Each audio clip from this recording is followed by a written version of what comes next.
Roundtable with Vienna Whyte, episode 86 of our season finale. I'm your host, Millie Rouge. I'm your other host, Marissa Kay. And together we make up the band Vienna Whyte from Canada. This roundtable is a Yeg Music production. Marissa, could you start off by introducing the guests that we have on the show today? Absolutely. We have 7,000 Apart, Helja Mader, Magda Andersson, Stina Hellberg Agbach, Annalie, and Alyssa. Hello, everybody.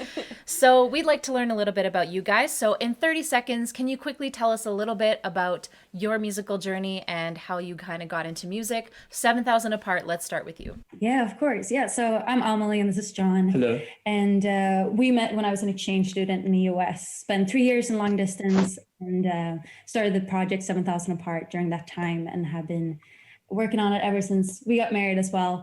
We live in the US, but we go over to Sweden a lot. I'm from there. So I'm really excited to talk about music here in Sweden because we're here in Sweden right now, which is awesome. Helja Mader, can we hear from you next?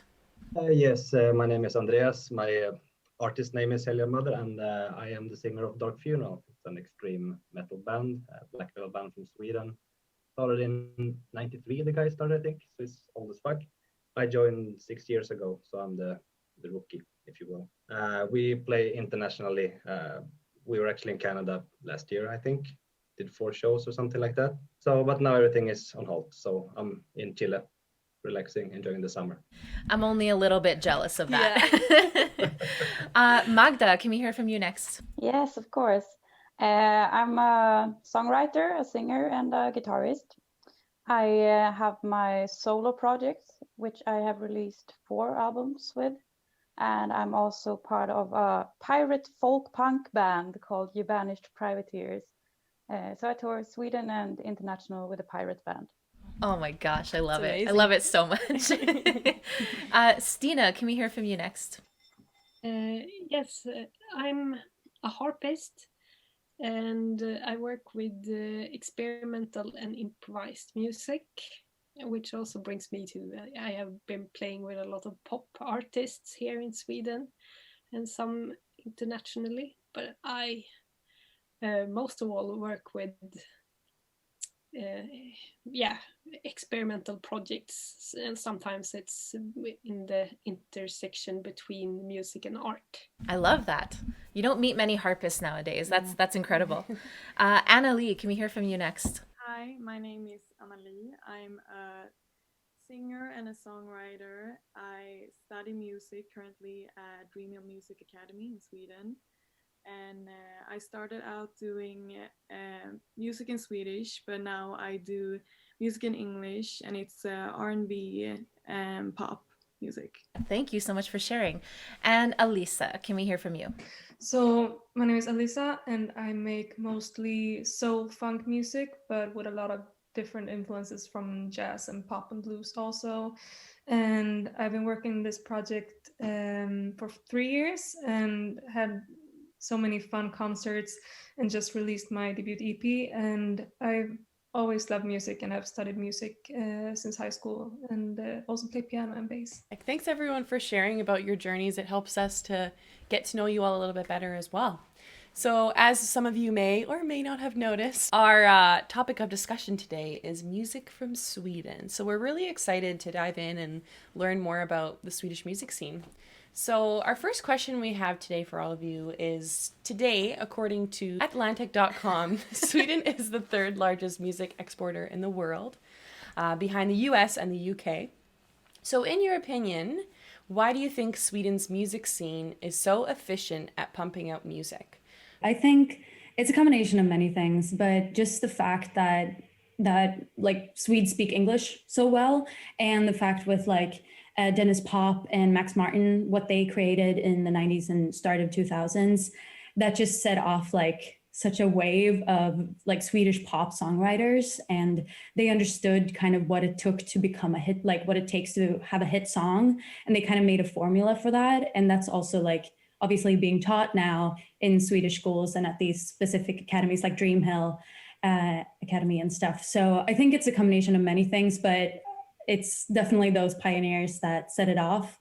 And yeah, I think that's That's Yeah, and amazing, right? it goes back quite a long way too, I guess. Yeah, even- and I mean, even with ABBA, Yeah. and just that we've had like some successful exporters, that always, what am I saying? It inspires other artists here, like being able to see, oh, like ABBA made it, I can make it. So then people get inspired to create more music. So I think it's all a combination of many things. Another thing, I think it's really important for what's where the music in Sweden comes from, and it's because we have so many, first of all, music schools for kids, and then we have Studieförbund, which is in the 70s they had this idea that everyone should be able to study and get together in small groups and study together. And that has evolved, so now it's more a cultural thing, so we can get some grants and help from Studieförbund. And also, like, we have in the same area they started to have folkhögskolor, which is people's academies. They are mostly in the countryside, and you can go and study music there. And then of course it's also free to go to college and these people's colleges and stuff. So I think it's easy to study music in Sweden. Yeah, I think so too. That's really important with like the Studieförbund. I don't know the word for it either, but like organizations that gives money for making activities basically, and like learning new things. And also, like, if you live in a small city in Sweden, then you probably don't have a lot of other things to do probably. And you will have like a rehearsal space to go to. So people will go there and make music. I think there's also such a sort of welcoming like atmosphere for creating music, and you don't have to be the best at doing music to be allowed to perform, to be allowed to like experimenting. I think Sara Larsson said something about the fact that you also mentioned that we study music in school very early on. We have these like Allsång på Skansen where everyone is allowed to sing. I think it just creates this sort of cultural passion for music in the entire country, sort of, which I think also contributes to all of the things you have mentioned, and just it just allows people to think that, oh, maybe I want to work with music or at least practice it as a hobby. Yeah, definitely. I mean, I heard some statistic that 1 in 3 Swedes will have been in a choir like throughout their life. Like, music and singing is so natural to our culture, and I think that's also part of it. Yes, it's a great amateur culture too, with like orchestras, and we have all these like small jazz clubs and chamber music societies, and it's basically people who really are passionate about music, and they put this together, and it makes it possible for people to perform and grow. And suddenly we have not only like pop music phenomenon, but we also have Martin Fröst and Christian Lindberg, who is like big classical stars. So, and we're a very technology friendly nation too. I mean, it's not about having money today. You just need a laptop basically, and you can be a music producer with freeware. So that has helped a lot, especially in, like you guys mentioned, in the countryside. That we can get rehearsal places fairly cheap and fairly easy is also a really, really big thing that I have talked to so many musicians around the world that they don't have this opportunity. They rent a place that is like already with a drum kit. They bring their shit from home to rehearse maybe twice before they go on tour. I mean, it's insane. We have it so good to have our own like spaces like we do. So yeah, we're kind of spoiled in that way, which is awesome. Yeah, both rehearsal spaces, but also it's studio access. I mean, I see it pop up all the time on my timeline on Facebook. I follow a bunch, and it's like, hey, if you're a girl between 15 and 25, you can come and like use our studio for free. Just that we have those kind of things. It's really, really cool. Yeah, and especially if you want to learn it, then you can always get access to a studio. Then maybe later, if you want to do like a professional recording or something, then you need to rent it, but that's another thing. Oh my God. I'm Wow. so jealous. I'm crying in Canadian here. That's incredible. It's amazing that you guys have so many amazing resources, like from growing up, like playing music and just having this kind of beautiful national identity of just loving music. So when you guys are creating music as artists, do you think that it's important to you to have your fans know that you're from Sweden when they hear your music? Well, the genre I'm in, most people internationally think it belongs to Norway. So, and that has been like a competition thing. So, of course, we're like pointing the finger at, no, those are the neighbors, they're the one doing the shitty music, with the Swedish guys doing the good one. No, but jokes aside, no, I don't think it's important really. I think the music should speak for itself, and the actions you take. That's my opinion. Yeah, I agree. Like, when I listen to other artists, I don't really care where they're from. So that's why I don't feel like I care where I'm from, if that makes sense. I don't feel like I have to tell people that, yeah, I'm from Sweden, because I just want people to hear my music, and that's all that matters for me. Yeah, and for us, it's more about like that we are from two different countries. That's important to us because it's so part of our story, and like people find it inspiring and stuff. But that I'm specifically from Sweden, it's not like huge. But I must say, when we go to, like, we've been in Nashville and stuff, and when we say, "Oh yeah, I'm Swedish," like people are like, "Oh, Swedes, they're good at writing music." Like you get a little bit more of like respect over in the US if you're Swedish, I would say, than any other country, just because of the fact that Sweden is the third biggest music exporter. So it helps. Yeah, I don't make music that is supposed to sound like, oh yeah, Swedish music. And I think I agree with you all on that. But I've also heard that when you go to especially US and you say that, oh, I'm Swedish, that maybe it brings more interest. And in that aspect, I'm Swedish, but I'm also like a quarter Italian. So I like having the two flags in my Instagram bio, just because I think it kind of brings cultural value, but not in the sense of like what the music sounds like or so, just in the sense of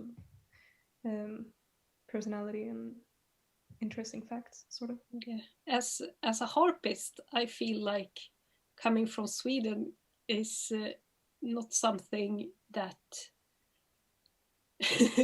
that brings anything to the table. It's a little bit like in that part of the classical world. It feels like I'm someone from the countryside, and they don't really know what I'm doing, and they're not really interested because they are doing the big things. But on the other hand, there's something positive with that too, because then I can do my art and create my ideas, and I don't have to take the entire harp world into the perspective all the time. You're like an indie harpist. Yeah, it's great. Someone has to be an indie harpist too.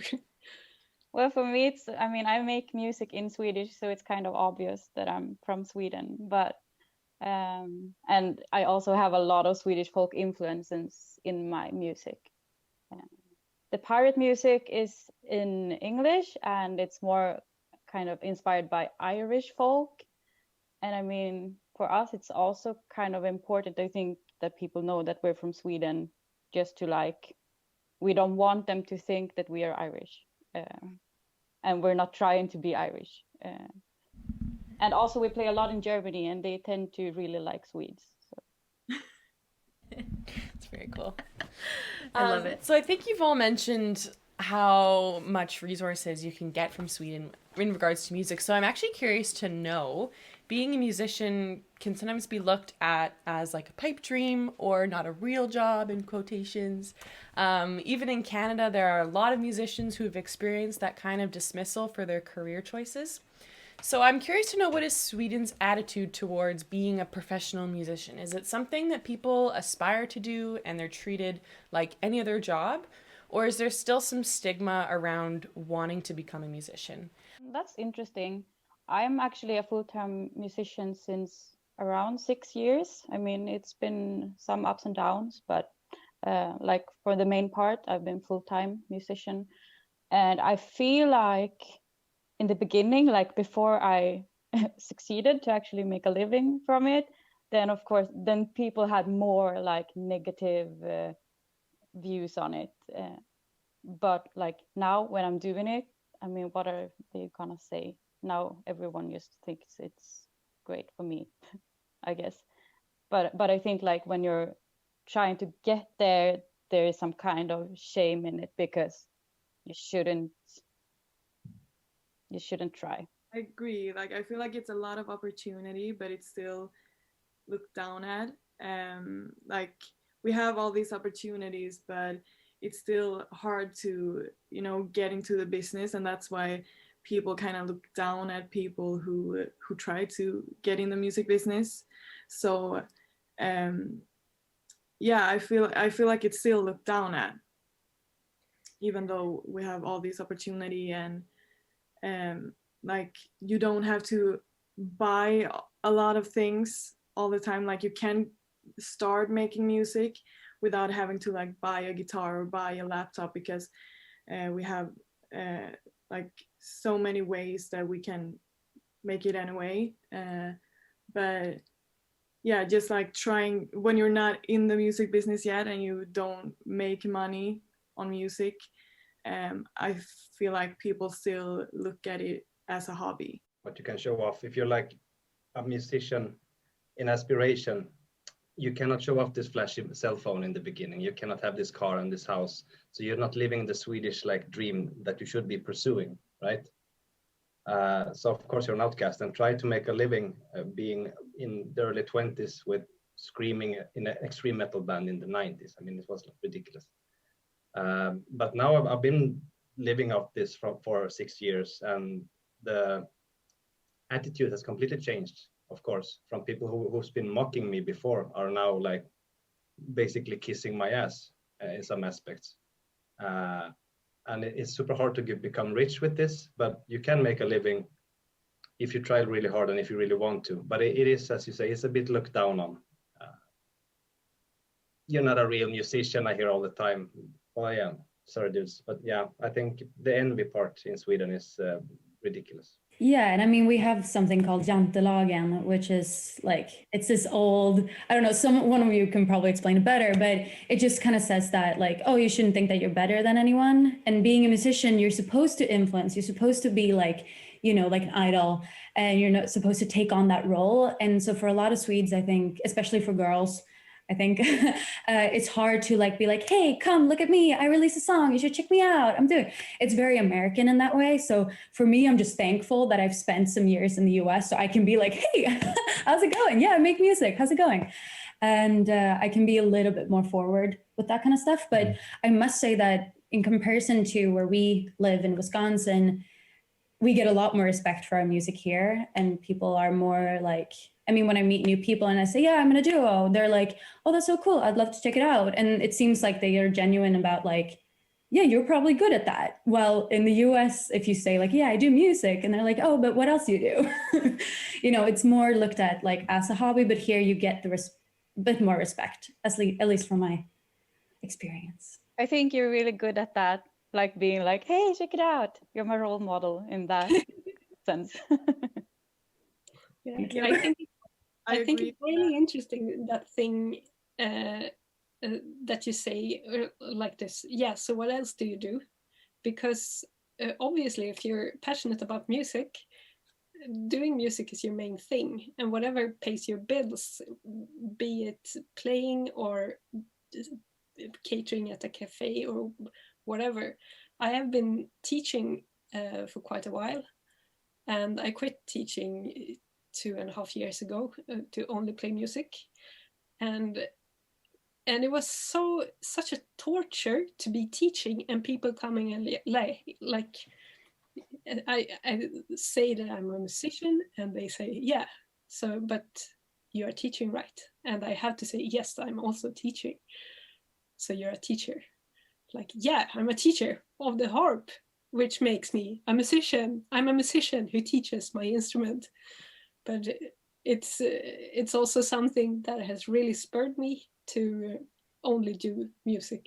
I wasn't extremely fond of teaching anyways, but it feels great to be able to say that I'm only playing music now. It's how I make a living.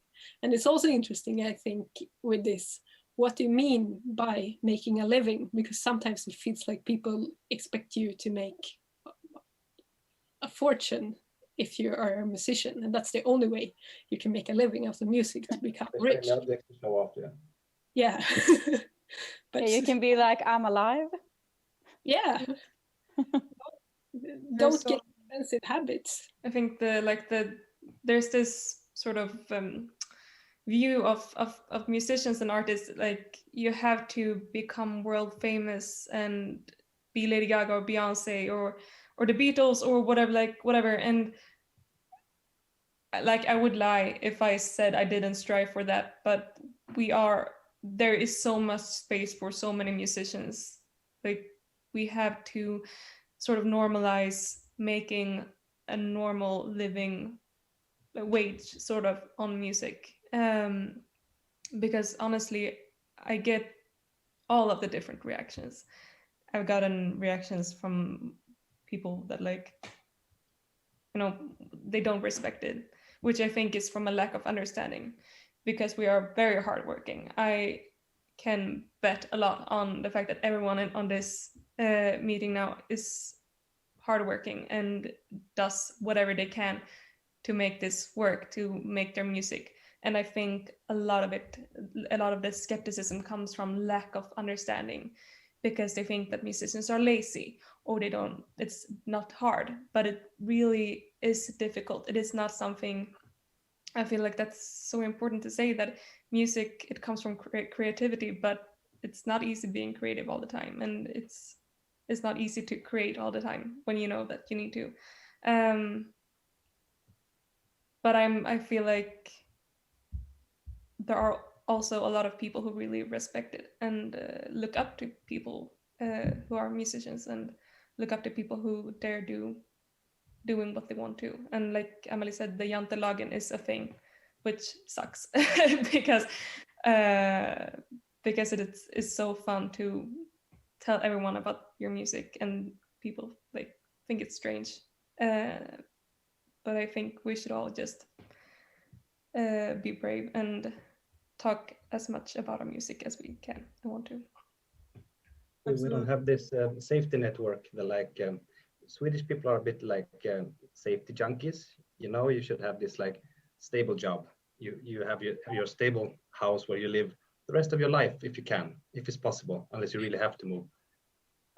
So if you're like a plumber or something, you can go to the union. If you get unemployed, you have all this unemployment benefits and stuff. We musicians, we don't have that. There is no safety network, and this pandemic has made that like obvious. I didn't have any tours planned, but a lot of friends of mine had tours planned, so they lost like thousands and thousands and thousands of dollars in merchandise they had printed, in buses they had rented and everything. So I mean, we have no safety network, and I kind of think that makes the Swedish people, but you're not safe in this. This is just a hobby, because you have to have something else that's your safety zone. Where's your safety? They don't see the safety in this, unless you're rich and can show off a brand new BMW or a Mercedes. Then okay, this person is, the safety network is there. I think that might be like a big part of this.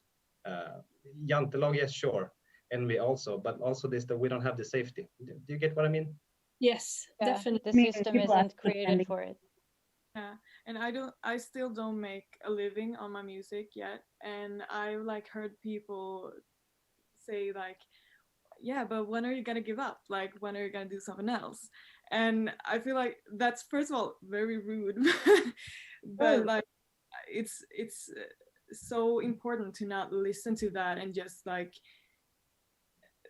it's none of their business. Like, you don't need to have an intervention for my, like, what I want to do with my life.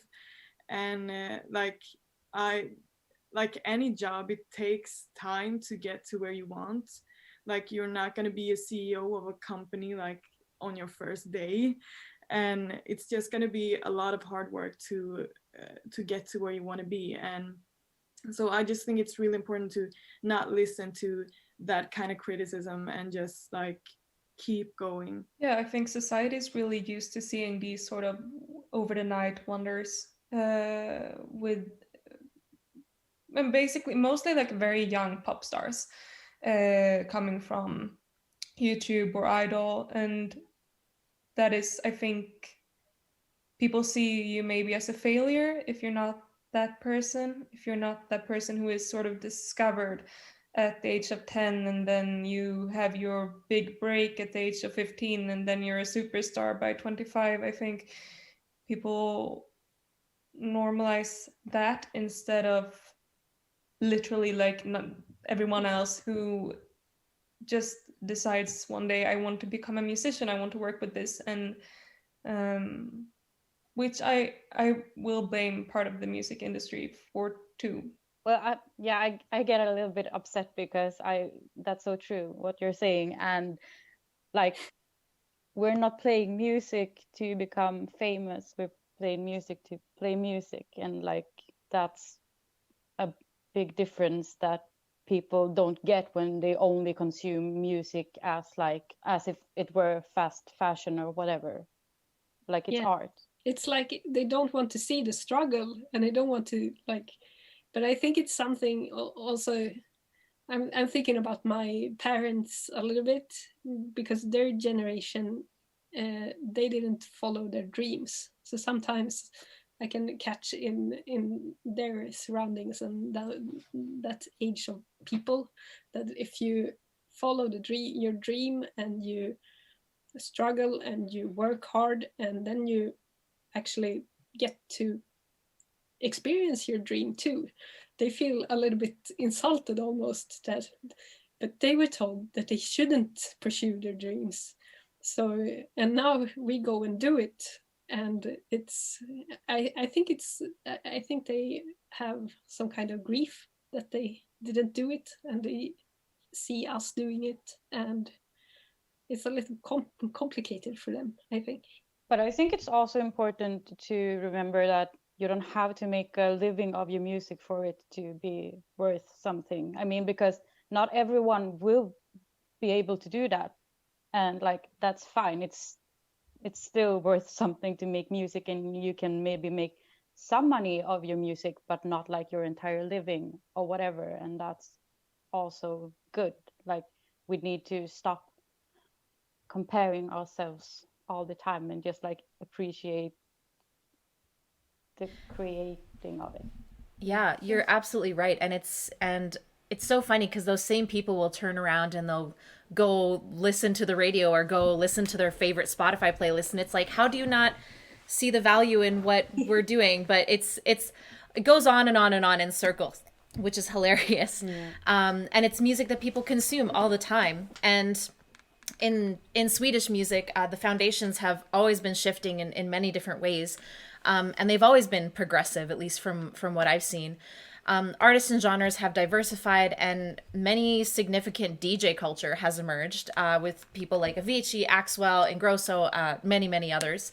So I wanted to know from you guys, what music trends have you seen? What are some music trends that you've seen shift over the years? And what are your predictions for the future of the Swedish music scene? Yeah, so something I've seen change in Sweden is like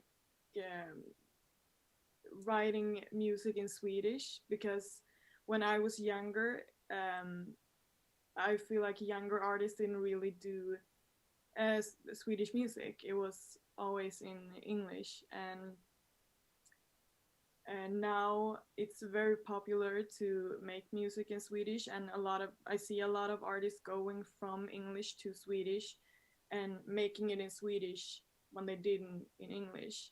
So that is something that I see in like the last 5 years or something.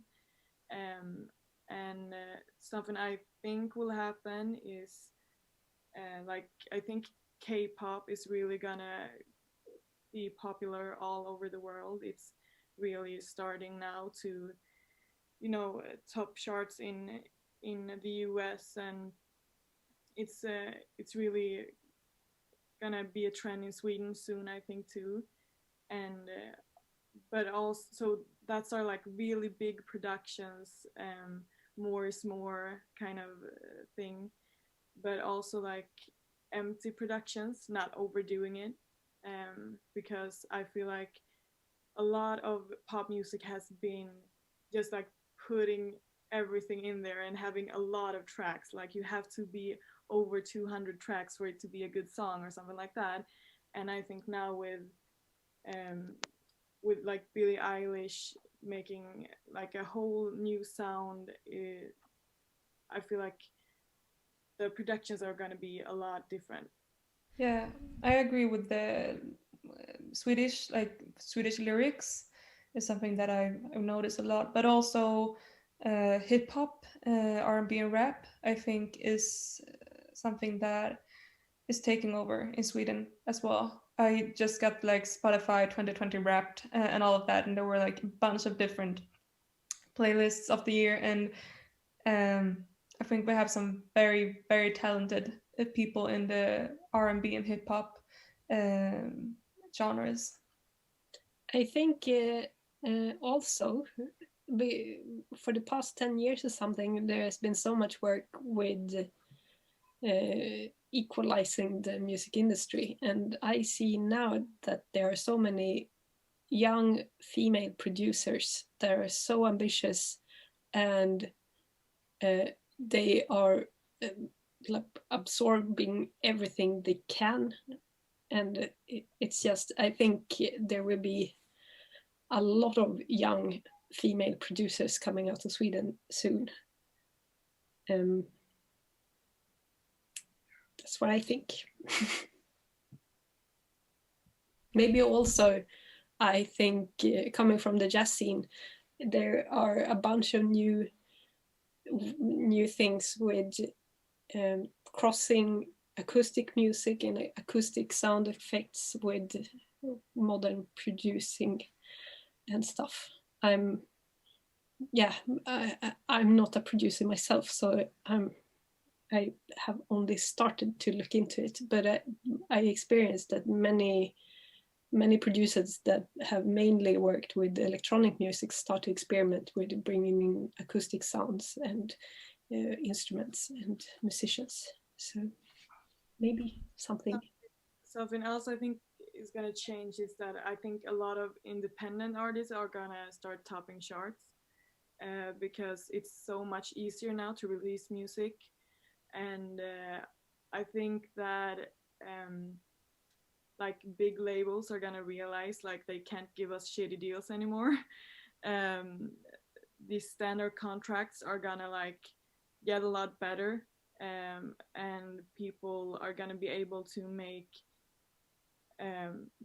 be able to get famous by releasing independent, which was not even possible before. So that is a change that I think is gonna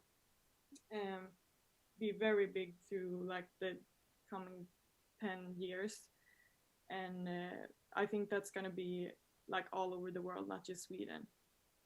Yeah, but it helps just that Spotify is Swedish. Like it started here. It's literally Spotify's king in Sweden. And thanks to that, like people don't really listen to radio in the same way. Like we have been streaming for like a couple more years than everyone else. Like when I talk to like people in the US, I'm like, yeah, I've been on Spotify since it was invite only. You know, like it started, like streaming started here in a way. And that has really been huge for like indie artists, obviously. I had no idea about Spotify being made in Sweden. That's very, very cool. Yeah. And it's interesting that you bring up Spotify because that's actually become one of the biggest tools for artists to share their music now. And it's cool that it started in Sweden. Mm-hmm. And I mean, most musicians, they tend to understand the basics. You know, you write your music, you create social media accounts, you figure out Spotify, you do your networking, et cetera, et cetera. What are some things that a lot of musicians don't realize are also important to growing a music career? Yes, I have spent a lot of time thinking about this over the years, and I think the number one important thing to know as a musician is to be good at time management. And I have 2 kids, and so my day is basically in slots, and I have 1 hour administration, 1 hour writing a song, 1 hour making phone calls, 1 hour practicing. So that's, I think that's not anything I learned at music school. But if I hadn't been interested in it, I wouldn't have made the career I have now. I mean, it's really, I think you can get caught up in your creativity and also basically just like anxiety over having to be good at what you do. And a lot of the time it's, I mean, if you have other jobs or even if you actually have music as your full-time thing, it's really important to know how to plan to get all the aspects of it. And I think the business aspect and like knowing your economy and knowing your rights are things that I think are crucial, because you are not going to be able to work with music if you don't get that right. You have to learn or have someone help you with. We have Stim and Sami for the rights for writers and musicians, but also like having a company or association, those things. Something that you forget when you tour a lot is to have fun also. You kind of forget that after a while. This is just, this fucking tour is over 30 days. I've done the same songs for 30 days. So when you get home, grab a different musician, go and jam in a rehearsal place, go have beers somewhere, relax and take a step back and reflect a bit. I think a lot of people are getting caught up in this. I need to improve my numbers on social media. Oh shit, I went minus this day. It's too much time with the phone all the time. So relax, play music because it's fun. That's something that I see a lot of people forgetting. It becomes numbers and business. Release a song, you focus a lot on the numbers, like how many streams you get. And I think it's really important to just look back at like when you wrote the song, the session you had, like remember the vibe you had, like remember the feeling of finishing the song and how proud you were of it and how fun it was. Like I think that's really important, just to a little bit forget about the numbers, don't get too caught up in that. Yeah, that's really good what you said about having fun, and like when you are fed up with it sometimes, just like try to find why it's worth it, I guess. Like sometimes I tell myself that I'm quitting, and then I like quit for an hour, and and then like after 1 hour I'm like, no, what was I thinking? Like just like trick yourself into wanting to do it again. I think in the future, when we ever feel that, like, oh no, I have a gig today and I just wanted to be home and watch TV, we can always think back at 2020 and like, no, oh, yes. I want to go. I'd say two things are kind of important.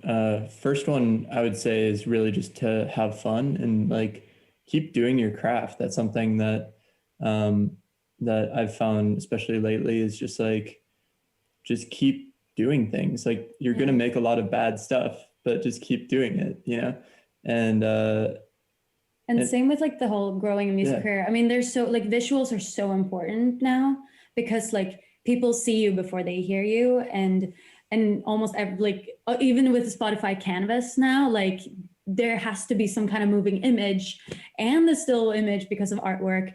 Like getting good at like, or being able to do your own video editing is actually, or just really like know what you want. Yeah, or know what you want so you can tell someone else what you want. That was the second, I think, most important thing is just like no one else is going to do anything for you. So like you need to have fun with it, but you also have to really drive things too. Yeah. So you have to have a vision of like, this is how I want the video to look like, or like the more clear you can be with people, the easier things are going to be. Yeah, and the more people are going to want to work with you. Like no like no manager is going to want to work with you if you don't know at all what you want. Like if you have a very straight vision, like it's so easy to work with someone like that, unless they're like this narrow and it like, no, it has to be perfectly this way. But as long as you have some kind of direction, it's so much easier to follow that instead of like, yeah, I don't know what I want. Like, I don't care what I look like. I don't care what music I do. I just want to do music.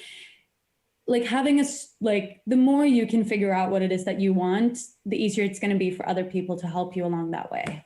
Yeah, Marissa and I were kind of laughing. We were just laughing, yeah, because we both individually had our own kind of solo careers, and then we actually combined to form this band. So when you brought up, having a manager being like, know what you want, we were definitely that artist that was like, we're like, what? How do we be a band together? So I think that's a great point you bring up, and Yeah. it's super important to consider those things. Mm-hmm. So according to Kudo.com, 90% of the population of Sweden speaks English as a second language.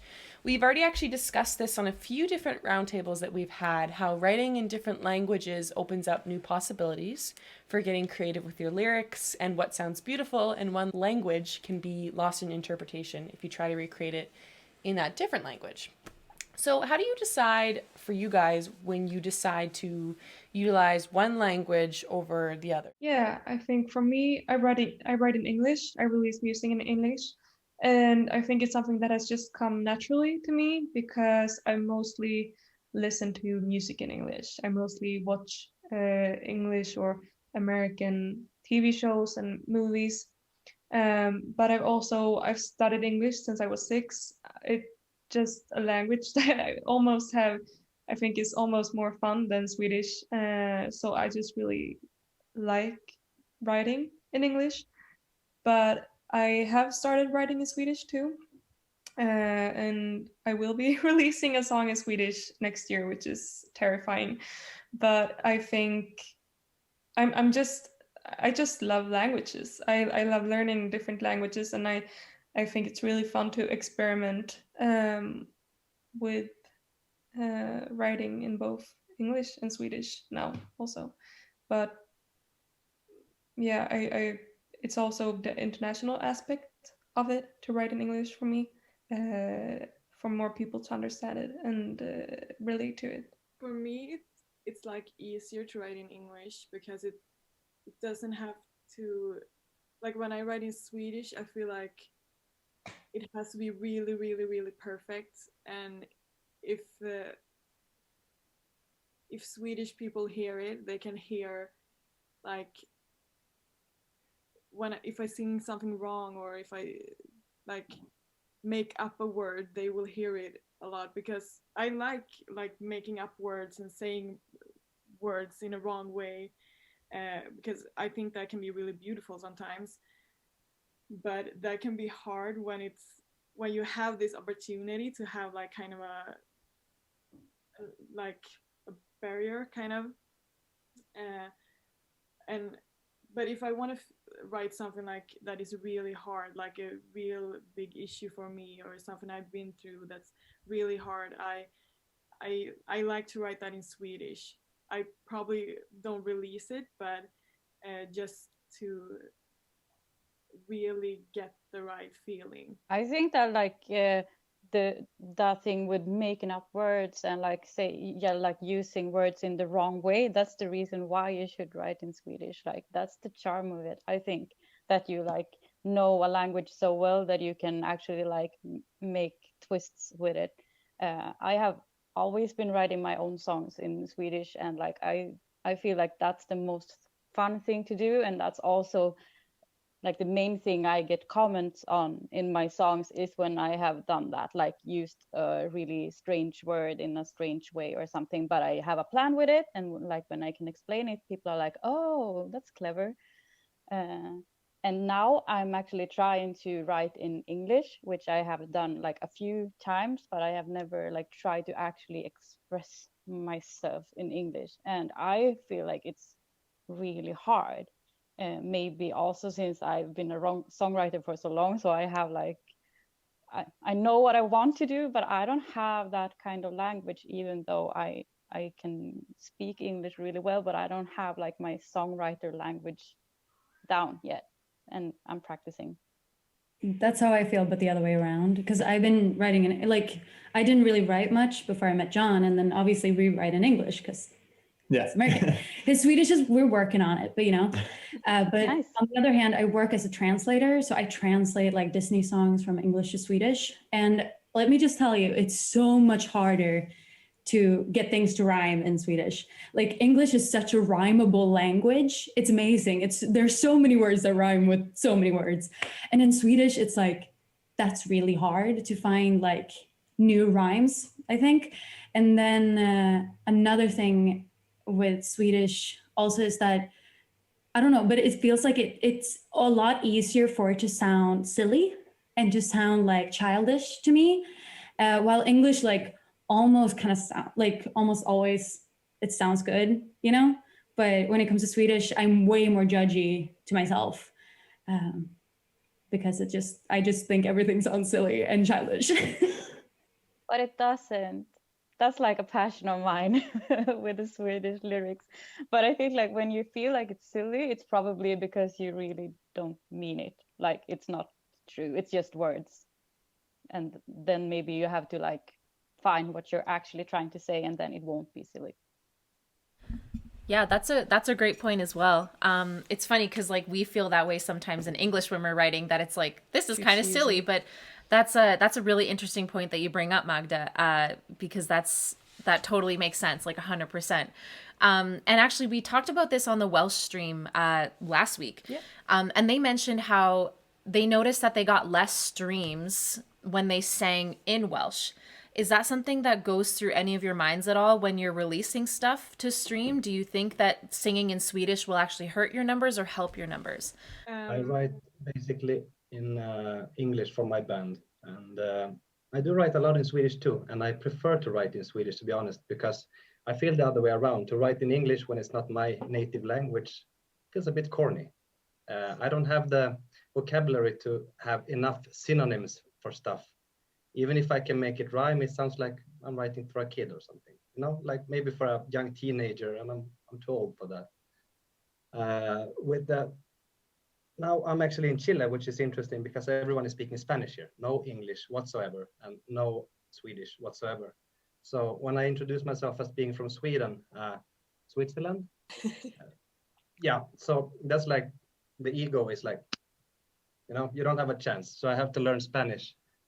And that's really interesting also because this Swedish versus English debate, which one is more important, it's basically it comes down to what's in your heart. And if you're chasing numbers, you're not chasing music. That's my take on the whole thing. Yeah, I think actually that I would probably get more streams if I did music in Swedish. Like I started doing, like when I started releasing music, I did it in Swedish. I actually started writing it in English and translating it to Swedish because I thought it was so hard to write music in Swedish. And then I started releasing it, and because it's like a trend, like it's very trendy right now to make music in Swedish, I actually think that I would get more streams probably if I made Swedish music, but that's not what I want to do. So like I like making Swedish music also, but for my artist project, that's not what I want to do. So I totally agree with that. I don't write lyrics myself, but I worked a lot with the Swedish poets and writers lately. And I think there's something with your native language, even though I lived a year in the UK and I lived a year in the US, but at least for me, I still don't feel fluent in English, just because if you read a poem from a poet from Inre Värmland or something, that resonates more with me than reading a poem in English. But I think it's a combination with that I haven't lived the culture in Oxford or wherever a poem is written, but I have experienced the culture of Sweden, and sometimes it's easier to relate to that too. So I think for me, it's right now it's really interesting to find these small poets of Sweden and like work with that.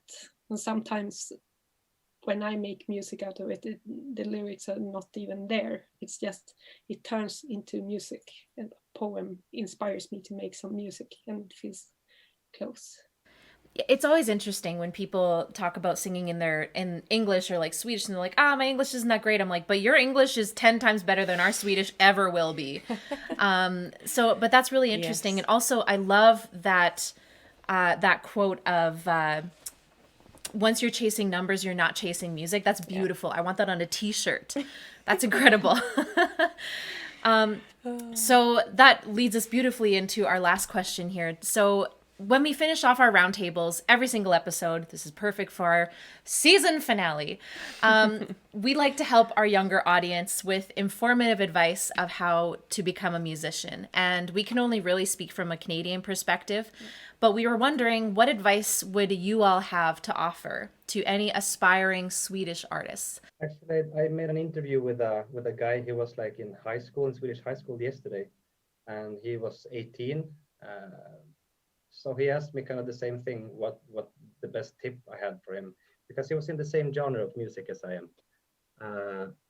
Don't listen to anyone, don't give up, do what the fuck you want. And that's really the only advice that I can give.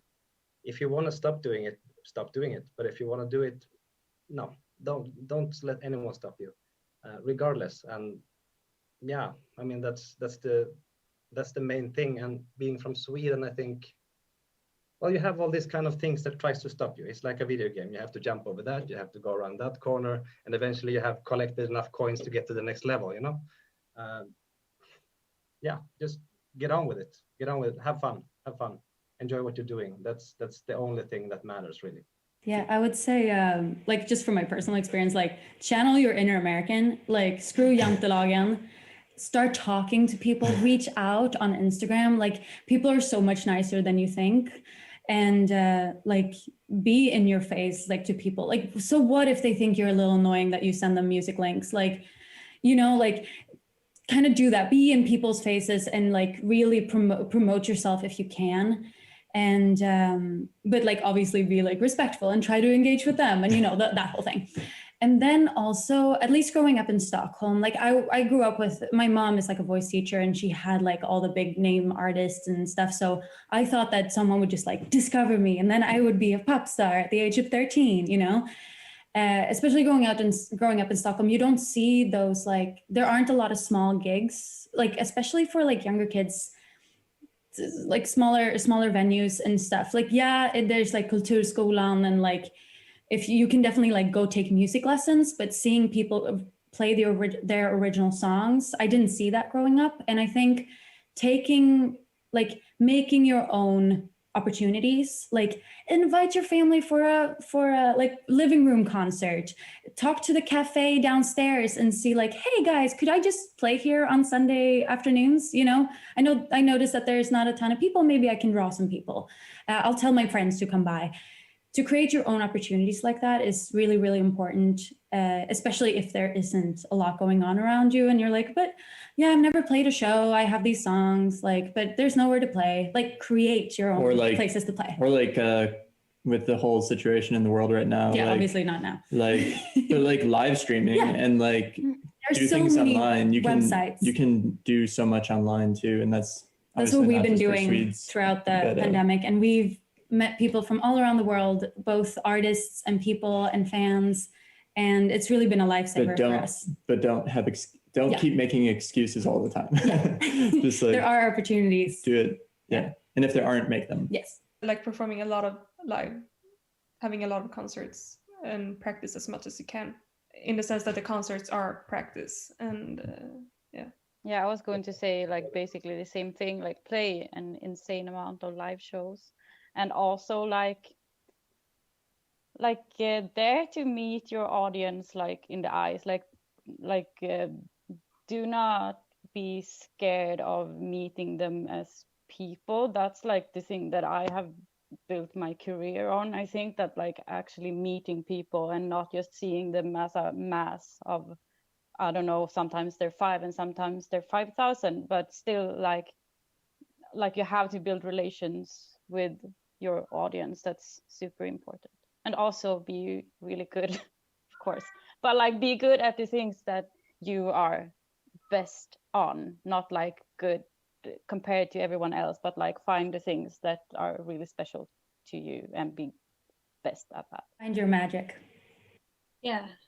And I would add, but this is like, if you are super passionate about music, my teacher told me that you should only pursue a career in music if there's absolutely no other thing you can imagine doing. And if you have that offset, if you start there, I think it's really important to learn how things work in your area, in your country, in your city, and like how do people get gigs? How do they fund their gigs? How does thing works? Where do you apply for money? Where do I record? How does it work? And ask your teacher and listen to your teachers and grab hold of people that you admire and learn from them and try to play with them and have fun and never stop, because if you don't stop, you're gonna be great. Yeah, I was gonna say study music if you can, because like as we said earlier, in Sweden it's free, so like it's really easy here to study music. It's not that everywhere, but if you can, I think it's a really good opportunity to learn a lot, and also to take criticism and not hate. Like see the difference between like someone giving you criticism and someone just like hating on you. Like I think that's very important to know the difference, and you don't have to take hate. Like just like make your project like very positive, and like don't be afraid to like delete mean comments or whatever. As long as it's not criticism, then don't take it. And also just stay grounded and be a nice person. Like treat everyone like they're your equal. Also, don't be afraid to look into other genres over the fence. What are people doing in other styles of music? Also, that's something that comes when you're young. You have this specific, I'm gonna be this kind of musician, but you have so much to learn from all musicians all over the world in all kinds of music. That's something that people also tend to forget quite often. That's amazing. Absolutely. Marissa just told me that she apparently wanted to be a country musician, which is hilarious because it's true. We really do change our genres and you do change as you grow. So yeah, I think all of that advice has been super helpful. Absolutely. Hashtag don't feed the trolls. That's the best advice anyone can ever give. I love that. So that's actually the end of our show today. I learned so much about Sweden in general and the music scene, so I hope that everyone else watching as well did too. Absolutely. I will say that this entire time I've been a little bit jealous of the fact that you guys can study music for free when I paid $30,000.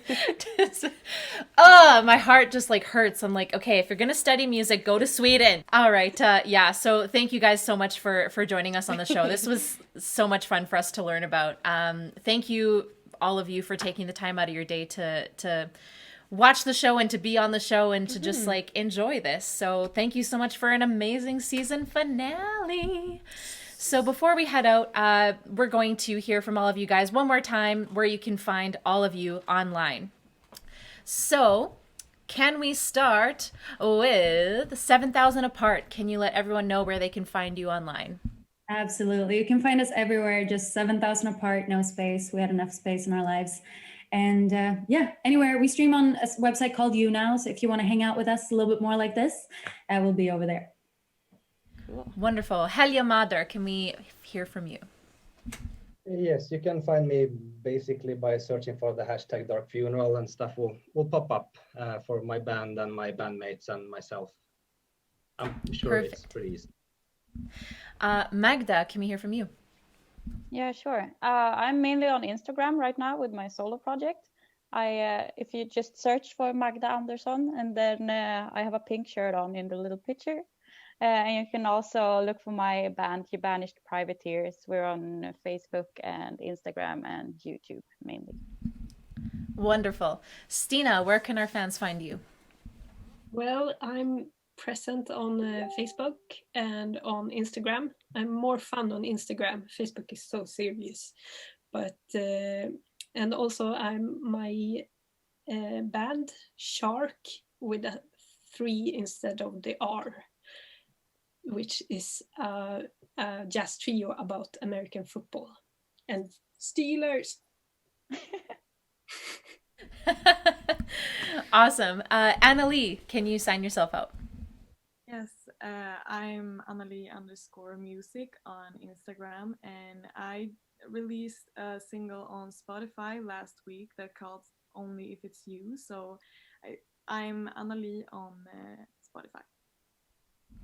Wonderful. And Alyssa, can you sign yourself out?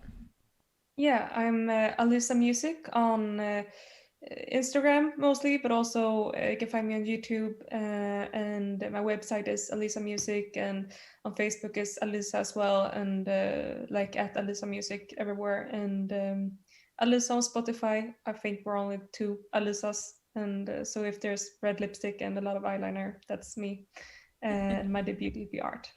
Amazing. Love it. Well, thank you all so much. If you are at home watching this roundtable with Vienna Whyte on Twitch, make sure to follow us to be notified about our upcoming live streams throughout the week. If podcasts are more your style, you can also search up the Vienna Whyte podcast to hear this conversation on Spotify. I'm Millie Rouge, one of your hosts. And I'm Marissa Kay, your other host. You can find our band on the internet at Vienna Whyte, at Vienna Whyte everywhere, or viennawhyte.com. Vienna with 2 N's and White spelled with a Y, because we're trendy. Thank you so much, everybody, for watching. We hope you have a wonderful day. We'll see you next season.